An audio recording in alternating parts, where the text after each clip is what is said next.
Good evening students. जय श्री कृष्णा, राधे राधे। कैसे हैं आप सभी? देखिए बच्चों, अपना जो एनसीईआरटी समर्पण बैच है वो क्लास 12th अकाउंटेंसी के लिए है और बिल्कुल फ्रेश बैच है ये हमारा। और न्यू सेशन का ये बैच है और इसमें हम ये बिल्कुल फ्री क्लासेज है यूट्यूब पर आपके लिए। एनसीईआरटी का कंप्लीट सिलेबस अपन इसके अंदर कवर कर रहे हैं और ये क्लास हमारी अप्रैल से कंटिन्यू चल रही है। जैसा कि आप सभी जानते हैं कि आज की जो हमारी क्लास है इसका लेक्चर नंबर 62 है और अभी हमारा एट प्रेजेंट चैप्टर नंबर 4 चल रहा है। चैप्टर नंबर 4 में हम एनसीईआरटी सॉल्यूशंस कर रहे हैं और इलस्ट्रेशन नंबर 3 एंड 4 आज की क्लास में हम सॉल्व करेंगे। इससे पहले की क्लासेज अगर आपने नहीं देखी हो तो जरूर से देखें। उसकी जो प्लेलिस्ट है, प्लेलिस्ट का लिंक आपको इस वीडियो के डिस्क्रिप्शन बॉक्स में मिल जाएगा। आप वहां से क्लास को रेगुलरली वॉच करें। ये जो हमारी क्लास होती है मंडे टू फ्राइडे 3 बजे आती है और रेगुलर आप इस क्लास को वॉच करें। इसमें हम कंप्लीट हमारा एनसीईआरटी का बैच बिल्कुल फ्री क्लास ही आपको अवेलेबल करवाई जा रही है। सीबीएसई क्लास 12th के लिए हमारा जो बैच है वो इस मोबाइल एप्लीकेशन पर है, डी मेथड्स कॉमर्स एकेडमी पे। यहाँ से आप इस बैच को ज्वाइन कर सकते हैं। अगर आप इस चैनल पर नए हैं और आपने अभी तक क्लास को सब्सक्राइब नहीं किया है तो जरूर से आप क्लास को सब्सक्राइब करें, लाइक करें, शेयर करें और कमेंट करके हमें बताएं कि आपको हमारी क्लास कैसी लगी है। देखिए बच्चों, आज की जो हमारी क्लास रहेगी ये लेक्चर नंबर हमारा 62 है और 62 में हम इलस्ट्रेशन नंबर 3 एंड 4 के बारे में डिस्कस करेंगे। तो देखिए, सबसे पहले हम बात करेंगे इलस्ट्रेशन नंबर आपका 3।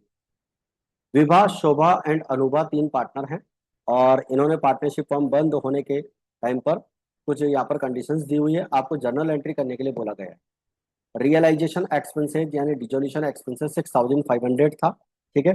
अब यहाँ पर लिखा हुआ नहीं है कि पेमेंट किसने किया है, तो हम ये मान के चलेंगे यहाँ पे जो फर्म ने पेमेंट किया है, ये पूरा पेमेंट किसने किया है, फर्म ने किया है। और यहाँ पर बोला है कि वसूली जो मतलब रियलाइजेशन एक्सपेंसेज है वो किसने चुकाया, अनुभा ने चुकाया। तो पार्टनर अनुभा का नाम यहाँ पर आएगा।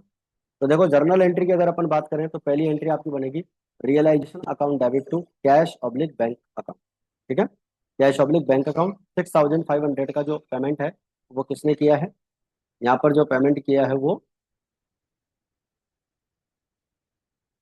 एक मिनट पेन चेंज कर लेते ताकि आपको दिक्कत नहीं हो। तो यहाँ पर जो पेमेंट किया है वो किसने किया है, फर्म ने किया है। तो अपन यहाँ पर फर्म के नाम से लिखेंगे realization account debit to cash oblique bank account. इसके बाद में दूसरी एंट्री आपकी बन जाएगी realization account debit to Anubha capital account, क्योंकि यहाँ पर जो पेमेंट किया है वो किसने किया है, अनुभा ने किया है। देखो यहाँ पर अनुभा का नाम लिखा हुआ है, ठीक है ना, अनुभा का नाम लिखा हुआ है, पेमेंट अनुभा ने किया है। तो यहाँ पर हम लिखेंगे realization account debit to Anubha capital account. इसके बाद में यहाँ पर हमने रियलाइजेशन का अमाउंट मतलब जो प्रोसेस है उस प्रोसेस को कंप्लीट करने के लिए विभा को एज ए एजेंट अपने अपॉइंट किया है। तो 12,000 रुपीज का उसे रेमुनरेशन यहाँ पर दिया जा रहा है। तो 12,000 का जो हम रेमुनरेशन दे रहे हैं उसके लिए अपन यहाँ पर एंट्री करेंगे realization account debit to Vibha capital account. ठीक है। विभा कैपिटल अकाउंट और विभा को अपन ने रेमुनरेशन यहाँ पर प्रोवाइड करवाया है 12,000 रुपये का, ये उसकी एंट्री हो जाएगी।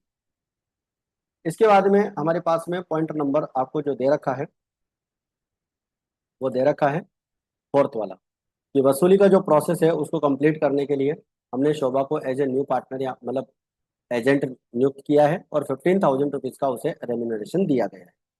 और रियलाइजेशन के जितने भी एक्सपेंसेज है वो पार्टनर उसको खुद वहन करेगा और उसके द्वारा चुकाए गए एक्चुअल जो एक्सपेंसेज है वो 11,800 रुपये के हैं। देखो बच्चों, एक बात ध्यान रखना, जब भी किसी पार्टनर को हम एजेंट बनाते हैं और उसको कोई कमीशन दे रहे होते हैं फिर उसको जो भी एक्सपेंसेज होते हैं वो सारे खुद को वहन करने होते हैं और उन एक्सपेंसेज की अपने को कोई एंट्री नहीं करनी होती। तो ये जो 11,800 रुपये का पेमेंट जो पार्टनर कर रहा है इसकी अपने को कोई एंट्री नहीं करनी। ठीक है। तो इसकी अपन एंट्री देख लेते हैं। Realization account debit to Shobha capital account, 15,000 रुपये का उसको रेमुनरेशन मिला है, उसकी अपन एंट्री करेंगे। जो रियलाइजेशन एक्सपेंसेज है उसकी कोई एंट्री नहीं करेंगे। इसके बाद में अनुभा को हमने वसूली की जो प्रक्रिया है यानी रियलाइजेशन प्रोसेस है उसको संभालने के लिए बोला। 12,000 का रेमुनरेशन हमने उसको दिया है। रियलाइजेशन के सारे एक्सपेंसेज वो खुद वहन करेगी, लेकिन जो यहाँ पर एक्सपेंसेज हुए हैं वो फर्म ने किए। तो एक तरह से फर्म ने पेमेंट किसको कर दिया, पार्टनर को कर दिया। अब पार्टनर को रेमुनरेशन कितना मिलना था, 12,000 रुपये का रेमुनरेशन मिलना था। ठीक है, तो 12,000 रुपये के रेमुनरेशन में से 9,500 रुपये का उसका एक्सपेंसेज यहाँ पर पेमेंट हो जाएगा। तो 12,000 रुपये का रेमुनरेशन तो उसको हम डेबिट करेंगे ही करेंगे। उसके अपन एंट्री बनाएंगे, realization account debit to Anubha capital account 12,000। और जो फर्म ने रियलाइजेशन एक्सपेंसेस का पेमेंट किया है उसके लिए हम अनुभा कैपिटल अकाउंट डेबिट करेंगे, क्योंकि ये एक्सपेंसेस अनुभा को वहन करने थे लेकिन फर्म ने पेमेंट कर दिए, तो ये फर्म का एक्सपेंसेस नहीं है, ये पार्टनर का एक्सपेंसेस है। इसलिए अनुभा कैपिटल अकाउंट हम डेबिट करेंगे। तो एक तरह से देखा जाए तो जो 12,000 का रेमुनरेशन देना था उसमें से ये 9,500 रुपये कम हो जाएंगे। ठीक है, तो 9,500 का पेमेंट फर्म ने किया है, इसलिए टू कैश बैंक अकाउंट कर देंगे। इसके बाद में है कि अनुभा ने 8,500 रुपये के रेमुनरेशन के लिए रियलाइजेशन का काम संभाला है, और 6,000 रुपये के एक्सपेंसेज उसने खुद ने वहन करने के लिए बोला है। लेकिन उसके लिए एक्सपेंसेज यहाँ पर जो हुए 7,600 रुपये के एक्सपेंसेज हुए। खर्चे जितने डिसाइड किए थे उससे ज्यादा के हो गए हैं, तो ज्यादा एक्सपेंसेज का पेमेंट पार्टनर को किया जाएगा। तो इसकी हमारी जो एंट्री बनेगी, पहली एंट्री जो बनेगी, realization account debit to Anubha capital account. ये एंट्री तो बनेगी आपकी रेमुनरेशन जो प्रोवाइड कर रहे हैं उसकी एंट्री बन जाएगी। ठीक है, रेमुनरेशन प्रोवाइड करवाने की एंट्री बन जाएगी 8,500 रुपये से। इसके बाद में realization account debit to Anubha capital account, 1,600 रुपये का एक्स्ट्रा पेमेंट पार्टनर ने किया है, तो पार्टनर कैपिटल अकाउंट को हम क्रेडिट करेंगे, इतना पेमेंट उसको और मिलेगा। तो realization account debit to Anubha capital account 1,600। तो dissolution expenses paid by partner Anubha on behalf of the firm. इसके बाद में है रियलाइजेशन का काम संभालने के लिए विभा को यहाँ पर नियुक्त किया है। 14,000 रुपये का रेमुनरेशन उसको मिलेगा, और 13,000 अपने पारिश्रमिक के भुगतान के बदले में 13,000 रुपये की पुस्तक मूल्य के विनियोग लेने के लिए सहमत हो गए। और रियलाइजेशन जो थे, इन्वेस्टमेंट जो थे, उनको हम रियलाइजेशन में ऑलरेडी पहले ट्रांसफर कर चुके हैं। तो देखो, कोई भी पार्टनर अपने रेमुनरेशन के लिए अगर कोई असेट्स लेता है तो यहाँ पर ना तो रेमुनरेशन की एंट्री होगी, ना ही असेट्स जाने की एंट्री होगी। ठीक है, तो यहाँ पर हम इस पॉइंट पे कोई एंट्री नहीं करेंगे, इसको हम म्यूचुअली इसको एडजस्ट कर देंगे। तो ना तो रेमुनरेशन देने की एंट्री होगी, ना असेट्स की एंट्री। तो यहाँ पर इस कंडीशन में हमारे पास में जो सॉल्यूशन रहेगा वो हमारा नो एंट्री का हो जाएगा। तो ये आपका जो इलस्ट्रेशन नंबर 3 था वो यहाँ पर कंप्लीट हो जाता है। इसके बाद में बच्चों हमारे पास में क्वेश्चन आता है नेक्स्ट, इलस्ट्रेशन नंबर 4। नैना और अरुषि दो पार्टनर हैं और बराबर यानी कि इक्वल प्रॉफिट शेयर करती हैं। बैलेंस शीट अपने को यहाँ पर 31 मार्च 2020 पे दे रखी है। बैलेंस शीट की अगर अपन बात करें तो अपने को कैपिटल दे रखी है दोनों पार्टनर्स की। ठीक है, क्रेडिटर्स दे रखी है, करंट अकाउंट का बैलेंस दे रखा है। पार्टनर्स का कैपिटल और करंट का जब बैलेंस दे रखा है तो हमें रियलाइजेशन के बाद में पहले करंट अकाउंट बनाना है, और करंट अकाउंट का जो भी बैलेंस होगा वो कैपिटल में ट्रांसफर करके फिर वहां से पेमेंट करना है। ठीक है, तो पहले करंट अकाउंट बनेगा और सारे एडजस्टमेंट करंट अकाउंट में जाएंगे। वर्कमैन कंपनसेशन रिजर्व 15,000 रुपये का है। अगर इसकी कोई लाइबिलिटी है तब तो जितनी लाइबिलिटी है उतना अमाउंट रियलाइजेशन में ट्रांसफर होगा, अदरवाइज वर्कमैन कंपनसेशन को हम पार्टनर्स में डिस्ट्रीब्यूट कर देंगे। आपको समझाता हूँ, जैसे मान लीजिए रिजर्व 15,000 का है। ठीक है, और लाइबिलिटी आपकी रिजर्व के अगेंस्ट 10,000 रुपये की क्रिएट हो रही है, तो 10,000 रुपये का रिजर्व आपको रियलाइजेशन में ट्रांसफर करना है और लाइबिलिटी का पेमेंट करना है रियलाइजेशन अकाउंट में, और 5,000 जो बचेंगे वो पार्टनर्स कैपिटल अकाउंट में डिस्ट्रीब्यूट करने हैं। लेकिन अगर कोई लाइबिलिटी नहीं होती है तो फिर पूरे 15,000 रुपये पार्टनर्स में डिस्ट्रीब्यूट हो जाएंगे। बैंक का बैलेंस दे रखा है, डेटर्स दे रखा है, स्टॉक दे रखा है, फर्नीचर दे रखा है, मशीनरी दे रखी है। नैना करंट अकाउंट दे रखा है, करंट अकाउंट का इसका डेबिट बैलेंस है। बाकी जितनी भी सारी असेट्स है उनको हम रियलाइजेशन अकाउंट में ट्रांसफर कर देंगे। फिर आगे बोला है कि नैना ने स्टॉक का 50% जो प्राइस है वो 10% कम वैल्यू पर ले ली है। तो देखो, यहाँ पर हम बात करेंगे कि स्टॉक कितने का है, 35,000 रुपये का है। ठीक है, 35,000 रुपये का स्टॉक है। एक मिनट, 35,000 रुपये का जो स्टॉक है इसका हाफ हो जाएगा 17,500, और इसका 10% 1750 कम करके बाकी जो अमाउंट आएगा वो नैना ने स्टॉक ले लिया है। और रिमेनिंग जो स्टॉक बचेगा 17,500 रुपये का ही स्टॉक बचेगा। 35,000 में से आधा स्टॉक गया तो आधा बचेगा, और इसको हमने 15% के प्रॉफिट पे सेल कर देना है। तो 17,500 रुपये का 15% निकाल के जो भी आएगा उसे हम बैंक के नाम से रियलाइजेशन अकाउंट में लिखेंगे। मशीनरी को और फर्नीचर को अपन सेल कर देंगे, इतना अमाउंट आएगा। एक इन्वेस्टमेंट ऐसा है रिकॉर्ड में नहीं रखा गया था, उसे 34,000 में बेचा जाएगा, तो उसकी अपन एंट्री करेंगे। डेटर से 90% अमाउंट रिसीव्ड होगा, तो डेटर्स का 90% अपन रिसीव कर लेंगे। जितना अमाउंट है डेटर्स का उसका 10% कम आ जाएगा। और लास्ट ईयर हमने बेड डेट्स रिटर्न ऑफ किए हुए थे, तो 1,200 रुपये रिकवर्ड के रूप में आ जाएंगे। रिपेयर्स का बिल 2,000 रुपये का एक बिल था जिसका पेमेंट किया जाना है, तो ये लाइबिलिटी का पेमेंट करेंगे। फर्म के बुक्स को क्लोज करने के लिए अपने को नेसेसरी जर्नल एंट्री और अकाउंट बनाना है। सबसे पहले हम असेट्स को ट्रांसफर करेंगे, और असेट्स को ट्रांसफर करने की यहाँ पर जो हमें एंट्री बनाएंगे बच्चों, वो एंट्री अपन एक बार समझ लें। देखिए, पहली एंट्री जो हमारी बनेगी, realization account debit to debtors account, stock account, furniture account, machinery account. ठीक है, तो इनको हम यहाँ पर डेबिट करें। मशीनरी, स्टॉक, फर्नीचर, सारी एसेट्स को रियलाइजेशन के डेबिट में ट्रांसफर कर देंगे। इंडिविजुअली अमाउंट लिखना है, इन सबका टोटल करके नहीं लिखना है। क्रेडिटर्स को और बैंक ओवरड्राफ्ट को अपन रियलाइजेशन अकाउंट में ट्रांसफर कर देंगे। 25,000 रुपये का अमाउंट आपका आ जाएगा। ठीक है, क्रेडिटर्स और बैंक ओवरड्राफ्ट दोनों रियलाइजेशन अकाउंट में ट्रांसफर हो जाएंगे। इसके बाद में असेट्स को हम सेल करेंगे, सेल करने पर पैसा आएगा, इन सबका टोटल एक साथ यहाँ पे लिखेंगे, जर्नल एंट्री आ जाएगी।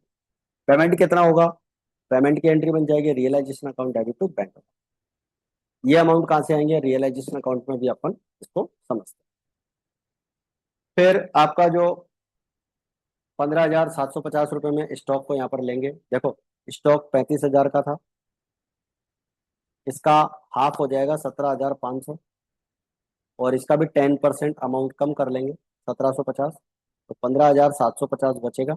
इतने में ये स्टॉक नैना ने ले लिया है, तो नैना करंट अकाउंट अपन डेबिट कर, रियलाइजेशन का यहाँ पर प्रॉफिट निकलेगा, और प्रॉफिट को अपन दोनों पार्टनर्स में इक्वल डिवाइड कर देंगे। ठीक है, इसके बाद में यहाँ पर वर्कमैन कंपनसेशन रिजर्व पार्टनर्स में डिस्ट्रीब्यूट कर देंगे। वर्कमैन कंपनसेशन रिजर्व 15,000 रुपये का है, दोनों पार्टनर्स में इक्वल डिस्ट्रीब्यूट हो जाएगा। नेक्स्ट एंट्री, करंट अकाउंट का जो बैलेंस निकलेगा वो कैपिटल अकाउंट में ट्रांसफर कर दिया जाएगा। इस बात को अपन करंट अकाउंट से समझेंगे। नैना का जो कैपिटल अकाउंट का बैलेंस होगा, ये आरुषि का है, और ये इधर से नैना का बैलेंस हो जाएगा, जो उसके करंट अकाउंट में ट्रांसफर हो जाएगा। और फाइनल पेमेंट की एंट्री बन जाएगी, जो भी पेमेंट निकलेगा पार्टनर्स कैपिटल अकाउंट से वो हम पेमेंट कर देंगे। अब अपन रियलाइजेशन अकाउंट की अगर बात करें, तो रियलाइजेशन अकाउंट में डेबिट साइड में आपके डेटर्स आ गए, स्टॉक आ गए, फर्नीचर आ गया, मशीनरी आ गया। ठीक है, 25,000, 35,000, 40,000, 60,000 का हमारा यहाँ पर अमाउंट आ जाएगा। इसके बाद में आपके क्रेडिटर्स हो गए, बैंक ओवरड्राफ्ट हो गए, ये दोनों आपके क्रेडिट साइड में ट्रांसफर हो जाएंगे।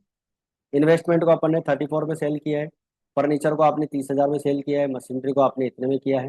डेटर्स आपको दे रखे थे 25,000, तो 25,000 का 10% यानी 2,500 रुपये कम करके 22,500 रुपये रिसीव हो जाएगा। बैड डेट्स रिकवर्ड का आपका 12,000 रुपये आ जाएगा। ठीक है,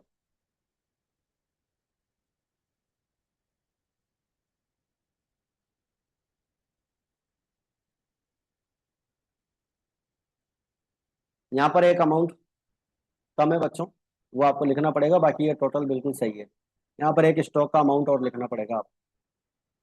ठीक है ना, यहाँ पर एक स्टॉक का अमाउंट और लिखना पड़ेगा, ये यहाँ पे थोड़ा सा मिसप्रिंट हो गया है, इसको अपन सही कर लेते हैं। स्टॉक का अमाउंट हमारा जो आएगा, देखो मैं आपको बताऊँ, 17,500 रुपये का स्टॉक आपका बचेगा। टोटल स्टॉक कितने का था, देखो टोटल स्टॉक आपका था 35,000 का, आधा स्टॉक उसने ले लिया था पार्टनर ने, तो 17,500 रुपये का स्टॉक बचेगा। इसका 15% इसमें प्लस कर देना है। 15% जो भी आएगा वो प्लस करके जो भी अमाउंट आए उस अमाउंट को आप यहाँ पर स्टॉक के सामने लिख देना, फिर ये टोटल आएगा। ठीक है, टोटल तो यही आएगा, बस यहाँ पर लिखना मिस्टेक हो गया है, तो उसको आप अपने खुद से करेक्ट कर लेंगे। 15,750 रुपये का जो स्टॉक था, वो आधा स्टॉक 10% कम करके उसने नैना ने ले लिया था, इसको अपन यहाँ पर शो कर देंगे। इसके बाद में लाइबिलिटीज का अपन पेमेंट कर देंगे, क्रेडिटर्स का पेमेंट हो जाएगा, बैंक ओवरड्राफ्ट का हो जाएगा, और आउटस्टैंडिंग बिल्स का हो जाएगा। नैना करंट अकाउंट, यहाँ पर प्रॉफिट आ जाएगा, और ये प्रॉफिट 1,17,925 में से अपन को माइनस करके हमारा प्रॉफिट डिस्ट्रीब्यूट कर, इक्वल रेशो। फिर इसके बाद में आपका करंट अकाउंट बनाएंगे, और करंट अकाउंट में आप लिखेंगे 10,000 का बाय बैलेंस बीडी आरुषि का, और नैना का 10,000 रुपीज का बैलेंस यहाँ पर आ जाएगा। रियलाइजेशन का जो स्टॉक नैना ने लिया था वो यहाँ पर आ जाएगा। वर्कमैन कंपनसेशन डिवाइड कर चुके हैं, रियलाइजेशन का प्रॉफिट अपन ने डिस्ट्रीब्यूट कर दिया है। फिर देखो इसका टोटल लग जाएगा 25,750, और ये डिफरेंस आएगा, और इस डिफरेंस को हम नैना करंट कैपिटल अकाउंट में ट्रांसफर कर देंगे। हम करंट अकाउंट बना रहे हैं, तो करंट अकाउंट का जो बैलेंस होता है वो कैपिटल अकाउंट में ट्रांसफर हो जाएगा। इसी प्रकार से आरुषि का क्रेडिट का टोटल लगेगा, और जो बैलेंस डेबिट में कुछ है नहीं, तो ये पूरा बैलेंस कहाँ चला जाएगा, आरुषि कैपिटल अकाउंट में ट्रांसफर हो जाएगा। फिर आरुषि कैपिटल अकाउंट, ये पार्टनर्स कैपिटल अकाउंट बनाएंगे। पार्टनर्स कैपिटल अकाउंट में सबसे पहले ओपनिंग बैलेंस दिखा देंगे बाय बैलेंस बीडी, जो अपने को क्वेश्चन में दे रखा था। तो आरुषि करंट अकाउंट का बैलेंस यहाँ पर सीआर साइड में आ जाएगा, और नैना का करंट अकाउंट का बैलेंस डेबिट साइड में आ जाएगा। 1 लाख में से 12,462 माइनस कर देंगे, बाकी का अमाउंट अपन फाइनल पेमेंट कर देंगे। इधर से इसका टोटल हो जाएगा 73,287, इसका भी यहाँ पर फाइनल पेमेंट हो जाएगा, और फाइनल पेमेंट यहाँ पर हमारे पास बन जाएगा 73,287। तो to bank account final payment यहाँ पर आ जाएगा।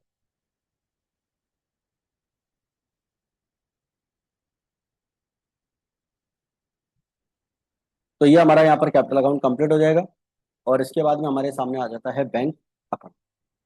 बैंक अकाउंट में टू बैलेंस बीडी 30,000 रुपये, ओपनिंग बैलेंस आपको दे रखा है। असेट्स को सेल करने पर पैसा आया 157,825, by realization account 27,000, by Naina capital account और बाय आरुषि कैपिटल अकाउंट 87,538 और 73,287। यहाँ पर हमारा जो है बैंक अकाउंट का बैलेंस टोटल बराबर आ जाएगा। तो ये था बच्चों हमारा सॉल्यूशन नंबर 4। तो इसी के साथ हमारी आज की क्लास यहीं पर समाप्त होती है। बाकी का मैटर अपन कल की क्लास में लेते हैं। तो मिलते हैं फिर नेक्स्ट क्लास में। जय हिंद, जय भारत।